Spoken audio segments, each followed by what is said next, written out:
Making a furnace hot enough to melt aluminum is easier than a lot of people think, and today I'm going to show you how to make a very simple one using a roll of kale wool, a little bit of wire, a weed burner that you can get from the hardware store, and then for the crucible, we're going to use this old fire extinguisher that I found. You got to get this kale wool off the internet. I'm going to try to have it linked somewhere in my store or whatever. A lot of people's going to express concern that breathing the fibers of the kale wool is going to be similar to breathing the fibers of asbestos and that you should wear a protective mask. I'm all about wearing PPE, but the reason that we wear a face mask when melting metal is because of the fumes that the metal puts out, not so much the fibers of the kale wool. That being said, if you want to use a refractory cement to kind of hold it all together, more power to you, but it is not necessary. The extra rigidity may help you out, so it's not that bad of an idea. I just don't have any. For the crucible, they do make a graphite crucible that you can order. The bigger they get, the more expensive they get, and then like all crucibles, they will eventually break down and wear out, and then you'll have to get a new one, which is why I try to find something that'll work temporarily, if anything else. This fire extinguisher is made out of steel. I'm gonna cut it down to the size that I need, and I will get several pours out of it before it'll eventually wear out. When they wear out, they'll get a hole in them, usually at the bottom, and then all the metal that you've got melting in there is just gonna leak out and then kind of ruin your furnace. Getting to the build of the furnace, this kale wool is 16 inches tall. I want a couple of inches between the top of the crucible and the top of the furnace, so what I'm gonna do is I'm gonna cut my crucible here down to maybe around 14 inches. I'm gonna get that done, I'll be right back. Now that I've got it cut down to 14 inches, I'm realizing that's way too much crucible. There's no way I'm gonna need that much melted metal at one time.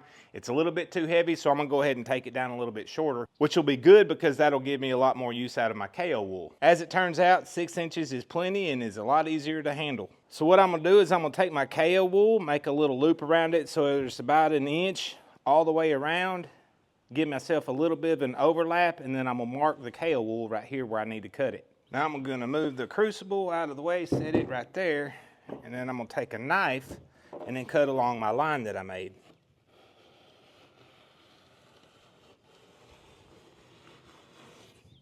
All right, I'm gonna set this to the side.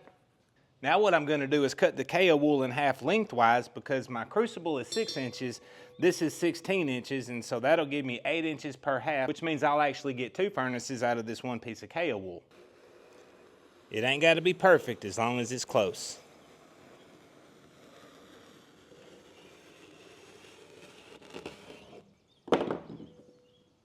Just like that. Now right in the middle of this strip, I wanna cut a little mouse hole door just big enough for my weed burner to fit in.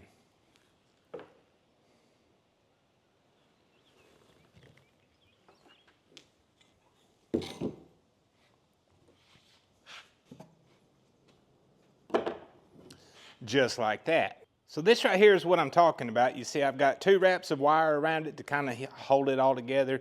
And then on the lap right there, you see I kind of put two stitches to kind of hold that together. And then what you want to kind of pay attention to is when your weed burner there, you see I've got it at an angle. And the idea is that the fire will go in and kind of make a swirl around it. And the idea is you want to make sure that the swirl isn't running into the overlap and that it's going kind of in the flow with it. That keeps the heat in there a lot better. Now we get this piece that we cut off earlier, and what we want to do is cut a hole right in the middle of it. Just like that. You can trim the excess off if you want, or you can just leave it like that, but that furnace right there is complete. Let's go melt some metal. The larger crucible allows me to make shot out of the pieces of aluminum that survived my redneck illuminator. We'll just get this loaded up real quick. All right, it's time to spark this party off.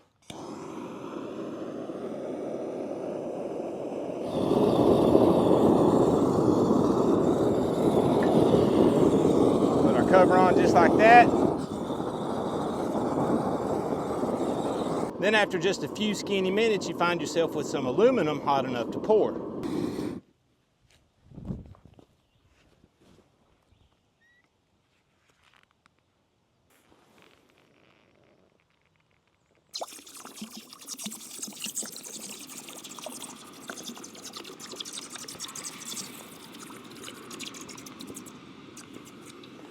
And it really is as simple as that. If you've enjoyed the video, please like, share, subscribe, comment down below what you'd like to see next. I do have a merch line in the link tree in my bio, and if you would like to purchase these materials or anything else off Amazon, please go through the link, my link. It really helps support this channel and shenanigans such as this. Thank you.